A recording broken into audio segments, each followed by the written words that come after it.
Salut, c'est Laetitia et Shannon des éditions Hachette. Et vous écoutez L'Intention, le podcast où les écrivains révèlent ce qui est au cœur de leur dernier livre et qui a guidé son écriture. Aujourd'hui, nous recevons Marie Vareille, autrice de plus de 10 livres adoubés par plusieurs dizaines de milliers de lecteurs et lectrices. Dans son nouveau roman, La dernière allumette, qui paraît chez Charleston et chez Audiolib, lu par Renaud Bertin et Caroline Tillette, elle nous fait entendre le cri des enfants victimes collatérales de la violence des grands. Comment emprunter le chemin de la tendresse lorsque l'on confond les mots câlin et torgnole ? Peut-on sauver les êtres des abîmes de leur enfance ?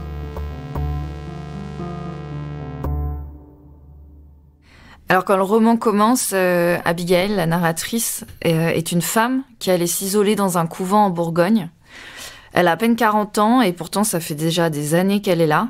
Elle a beaucoup de trous de mémoire, elle n'a pas l'air d'aller très bien et on comprend qu'un événement l'a amenée à faire ce choix de se retirer du monde, mais on ne sait pas ce que c'est. Et tous les samedis, elle reçoit la visite de son frère Gabriel. Donc Gabriel, c'est tout le contraire de sa sœur. Lui, il est devenu un artiste. Il connaît un succès important.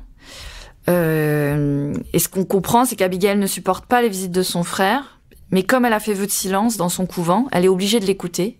Et Gabriel vient tous les samedis et il lui raconte toute sa vie. Le récit se construit avec une alternance entre le passé et le présent.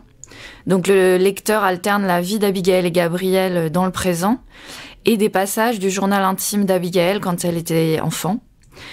Quand le journal commence, elle a 7 ans, elle explique qu'elle écrit sur la demande du docteur Hassan, qui est le psychiatre que l'école a exigé qu'elle voie suite à un incident. Et ce qu'on comprend de ce journal, à travers son regard d'enfant, c'est d'abord que Abigail, c'est une petite fille extrêmement intelligente, peut-être un peu trop intelligente pour son propre bien.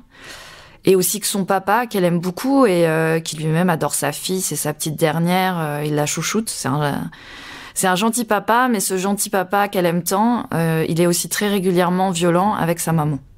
Alors parce qu'ils ont grandi dans ce climat de peur et de violence, Gabriel a conclu un pacte avec sa sœur et avec lui-même, c'est-à-dire qu'il s'est juré pour éviter de reproduire le cycle de la violence qu'ils ont vécu enfant, qu'il n'aurait jamais de relation sérieuse, qu'il se marierait pas, qu'il s'installerait pas avec une femme et qu'il n'aurait jamais d'enfant. C'est sa petite sœur qui lui a fait promettre ça parce qu'il a trop de points communs avec son père, trop de traumatismes. Et il est conscient malgré tout des traces que son enfance a laissées en lui. Et donc il veut pas succomber à son côté sombre. Sauf qu'il va rencontrer un troisième personnage qui s'appelle Zoé. Zoé, c'est une fan de son travail d'artiste. Et Zoé et Gabriel vont tomber amoureux. Et c'est cette rencontre qui va lui faire rompre sa promesse et qui va déclencher un engrenage qui va beaucoup inquiéter Abigail du fond de son couvent parce que elle seule connaît vraiment son frère, notamment ce côté sombre de Gabriel qui existe derrière la façade de l'artiste célèbre qui présente au reste du monde. Première intention, donner la parole aux enfants témoins de la violence. Je trouvais ça intéressant de parler de la violence conjugale à travers le regard des enfants. Je pense parce que j'ai 2 petites filles de 3 et 5 ans et je me rends compte que pour un enfant, les actions de ses parents, elles sont forcément justes. Pour un enfant petit, vous êtes Dieu, vous savez tout, vous êtes le modèle absolu et donc vous représentez en tant que parent la normalité. Et donc Abigail, elle a 7 ans et elle a ce regard-là sur ses parents et sur la relation entre ses parents, c'est-à-dire très littéral. Elle questionne pas, elle remet pas en cause le comportement de son père. C'est ce qu'elle voit depuis qu'elle est toute petite. Donc elle ne sait pas encore que chez les autres c'est différent, que ça pourrait être différent, que ça devrait d'ailleurs être différent. Et par exemple, elle explique que chez elle, on mange plus d'omelette au lardon. Elle le regrette, mais c'est parce que la dernière fois que sa maman a fait une omelette, son père a jeté le plat sur le mur en disant qu'il s'était pas marié pour bouffer des omelettes à tous les repas. Et donc elle raconte ça, pour elle c'est normal, c'est son quotidien. Et puis évidemment en tant que lecteur, on comprend qu'il y a peut-être quelque chose qui cloche. Et ce que je voulais faire aussi, c'est que le journal évolue avec Abigail, puisque le journal commence, elle a 7 ans et il se termine, elle a plus de 12 ans. Et qu'au fur et à mesure, elle commence à comprendre justement que ça devrait être différent. Elle commence à s'interroger sur cette violence. Et elle est déchirée en tant qu'enfant parce qu'elle aime son père l'adore. Et elle n'arrive pas à réconcilier la violence de son père envers sa mère et l'amour qu'elle ressent pour ce père. Et c'est ça qui va la faire vriller, en fait. Deuxième intention, apprendre à vivre avec un traumatisme. Alors, je sais pas si j'ai des moments précis. S'il y a enfin, j'ai commencé à me dire, je vais écrire ce livre au début à cause de la fin. C'est-à-dire, j'avais le twist, si je puis dire, final, mais je savais pas du tout comment j'allais arriver à cette fin-là. Je crois que pour moi, l'écriture, c'est un processus qui est très organique, qu'il est devenu au fil des années des romans, parce que mes premiers romans, à l'inverse, ils étaient très structurés, j'avais un plan, j'avais peur de me disperser, peur de me perdre, donc j'avais besoin de cette structure.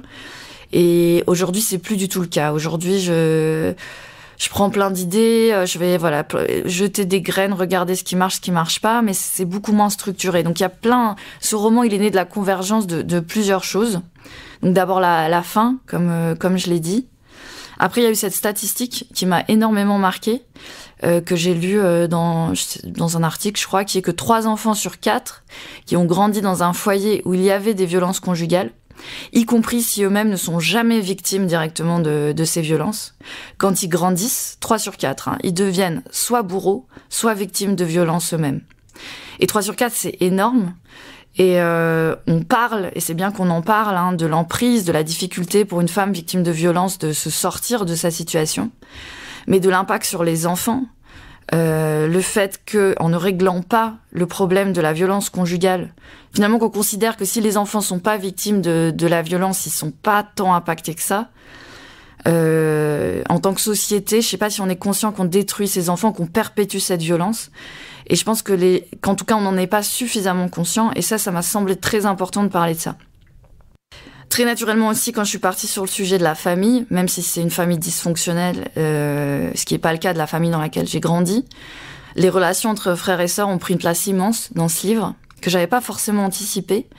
Mais en fait, ça c'est naturel parce que c'est très important pour moi. J'ai 3 frères avec qui j'ai une relation très forte depuis que je suis toute petite. Ma famille au départ, c'est vraiment mes frères. Et donc je pense que mon amour de la fratrie, avec le recul, a déterminé des choix que font les personnages dans le livre, notamment à la fin, parce que je crois vraiment que ces relations qu'on construit dans l'enfance, le niveau de sincérité, de proximité qu'on peut avoir avec un frère ou une sœur, c'est très particulier et ça peut être très fort, et ça a nourri le roman. Et enfin, le grand thème, finalement, je pense, du roman, c'est le thème du traumatisme, et plus particulièrement du stress post-traumatique, au sens où de ces événements qui surviennent dans votre vie et qui modifient profondément la personne que vous êtes, la vision que vous avez du monde et de la vie, qu'on le veuille ou non. Et ça, c'est un thème très personnel qui a émergé très vite, un peu malgré moi, un peu inconsciemment, parce que j'ai vécu un événement traumatique il y a quelques années. Alors, je vais pas rentrer dans trop de détails, mais j'ai failli mourir. Dans d'autres circonstances, je serais morte. Ça s'est joué à pas grand-chose. Mais finalement, je me suis réveillée, j'étais en réanimation, j'avais 2 litres de sang en moins, mais j'étais bien vivante. Et pendant longtemps, j'ai cru que cet événement, c'était pas grave parce que je m'en étais sortie, que j'allais bien, que ça s'était bien terminé. Et donc, il n'y avait pas besoin d'en faire tout un plat. Sauf que je me suis rendu compte qu'en fait, ça allait pas bien du tout. J'allais même très mal. Parce que c'est quelques minutes de panique totale avant qu'on me mette sous anesthésie générale, où j'ai eu le temps de me dire, j'ai 35 ans, je suis en train de mourir. Donc le drame, la tragédie, le truc qui arrive qu'aux autres, c'est en train de m'arriver à moi. Ces quelques minutes-là, elles avaient tout fait exploser à l'intérieur. Et elles ont tout changé pour moi. Je peux pas forcément expliquer encore aujourd'hui pourquoi, mais je sais qu'il y a eu un avant, un après, et que dans l'après, je suis plus vraiment la même personne que j'étais avant. Et donc au moment où j'ai commencé à écrire ce livre, je m'intéressais particulièrement au sujet du stress post-traumatique. Et je lisais tout ce que je pouvais trouver sur le sujet pour essayer de comprendre ce qui m'arrivait à moi. Ce qui m'arrivait, c'était des crises d'angoisse, c'était une anxiété généralisée très lourde à porter au quotidien. Je pensais à la mort peut-être 2000 fois par jour. Enfin, ça entraînait des gros épisodes dépressifs. C'était vraiment très lourd à porter au quotidien. Et donc la raison pour laquelle je creusais ce sujet-là, c'est que je voulais aller mieux, je voulais guérir, je voulais redevenir finalement celle que j'étais avant. Et donc c'est devenu un sujet très important dans le roman. Parce que même si c'est un roman qui parle de l'enfance, de violence conjugale, des relations entre frères et sœurs, je crois que le fil rouge de ce livre, c'est surtout la question comment on fait pour se reconstruire quand quelque chose nous a fait exploser en mille morceaux, parce qu'on revient jamais en arrière. Et c'est sans doute une chose que l'écriture de ce livre m'a apprise. On redevient pas qui on était avant un traumatisme. Mais on peut apprendre à vivre avec, à accepter la personne justement différente qu'on est devenue. Et donc cette histoire, elle est née de la convergence de tout ça. Mon moteur, mon but ultime dans l'écriture de ce roman, ça a été de trouver la lumière. C'est le roman le plus sombre que j'ai écrit, parce que j'allais pas bien au moment où je l'ai écrit, parce que les sujets étaient difficiles, c'est horriblement triste ce qui arrive au personnage. Il y a des choses irréparables. On récupère jamais son enfance quand elle a été gâchée par les adultes. Mais je voulais que les personnages, ou au moins une partie d'entre eux, arrive à trouver cette lumière. C'est aussi pour ça que ça s'appelle La dernière allumette, qui a cette idée de la petite lumière qui change tout. Je voulais qu'ils s'en sortent, même avec des cicatrices, même différents de ce qu'ils auraient été si la vie avait été plus tendre avec eux, mais qu'ils aient une chance de trouver le bonheur malgré tout. 3e intention, prendre conscience de la violence. J'ai appris beaucoup de choses en écrivant ce livre parce que j'ai fait énormément de recherches. Alors à la fois des recherches classiques, c'est-à-dire j'ai lu des livres, des témoignages, des articles, mais j'ai aussi interviewé des gens, notamment une juge des enfants qui avait été elle-même victime d'un père violent. Et j'ai passé beaucoup de temps sur les forums de discussion. C'est un livre qui m'a appris énormément sur ce sujet de la violence, des violences intrafamiliales, de la violence conjugale, qui est un sujet qui est passionnant mais qui est vraiment effrayant une fois qu'on connaît les stats. Parce que quand on a une petite idée de ce qui fait un homme violent, qu'on comprend l'engrenage, en fait, la violence psychologique, l'installation progressive de la violence, de l'emprise, on sait qu'il y a des hommes autour de nous, des hommes qu'on connaît, des hommes qu'on aime bien, qui sont sympas, avec qui on va boire des verres, qu'on croise aux fêtes de famille, qui sont violents avec leur femme ou leur copine. C'est inévitable. C'est statistique, c'est la réalité. Et on a cette fausse image de l'homme violent, qui est un homme peut-être un peu âgé, peut-être alcoolique, plutôt dans des classes sociales défavorisées. Et cette image, elle est fausse. En fait, la violence, elle est partout, elle est dans toutes les classes de la société, elle est dans tous les âges, et elle est très présente. Parce qu'encore, on connaît que la partie immergée de l'iceberg, qui sont les plaintes portées, dont la plupart sont retirées, classées sans suite, etc. Mais il y a aussi toutes les plaintes qui sont jamais portées, les femmes qui subissent la violence, et personne n'est jamais au courant. Et maintenant que je sais ça, de manière assez systématique, je me pose la question.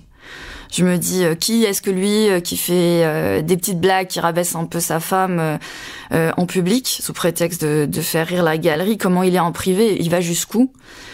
Est-ce que cette copine qui s'est éloignée brusquement de tout le monde, est-ce que finalement elle l'a pas fait parce que l'isolation c'est assez caractéristique de quelqu'un qui subit des violences? Et ça a généré énormément de questions sur les gens qui m'entourent. Et c'est une forme de lucidité que j'ai acquise en faisant toutes ces recherches sur le roman, qui franchement est très lourde à porter parce que on reste impuissant. C'est pas parce on va pas les poser de manière ouverte à moins d'avoir vraiment un doute concret. Donc c'est une lucidité qui est lourde à porter, qui est difficile.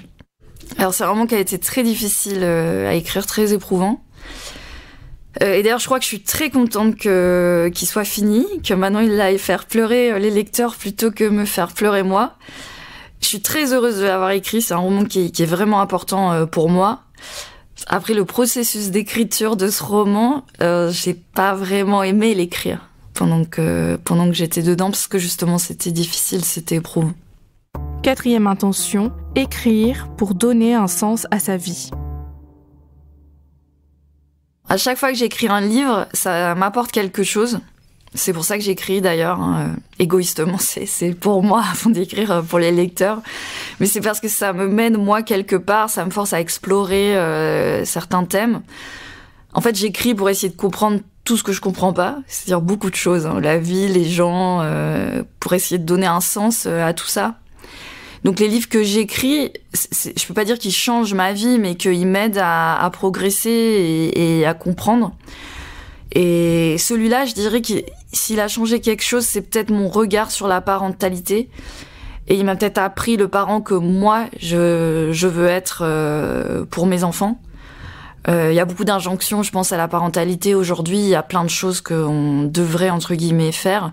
Mais la réalité, c'est qu'il faut choisir ses combats, qu'on peut pas tout faire bien.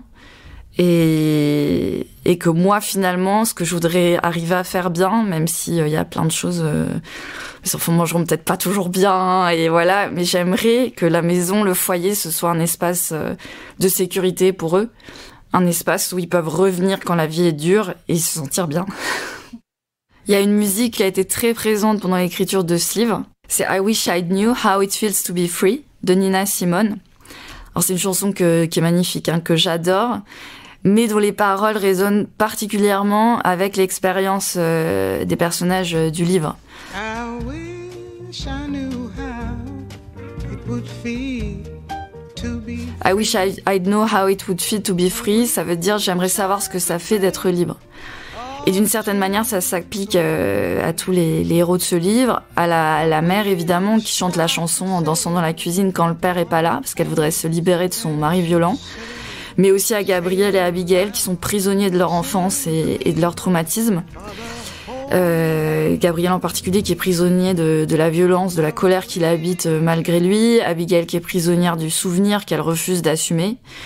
Et prisonnière aussi d'ailleurs de son intelligence parce qu'elle n'est pas comprise par les autres et qu'elle est sans doute un peu trop lucide sur le monde. Et d'ailleurs, alors sans rentrer dans les détails, mais la fin du livre, elle est directement inspirée de la fin de la chanson. C'est-à-dire il n'y aurait jamais eu cette fin sans cette chanson. La musique a une place très importante dans tous mes livres. Je pense qu'il n'y a pas de livre où il n'y a pas de moment où je parle de musique. Mais cette chanson-là, pour ce livre-là, elle a vraiment guidé une partie de l'histoire. Donc je vous encourage à écouter cette chanson, elle est belle. C'était L'Intention, le podcast des éditions Hachette où les écrivains de fiction, de non-fiction, de BD et de jeunesse révèlent l'intention cruciale au cœur de leur dernier livre. Suivez-nous pour ne pas manquer le prochain épisode.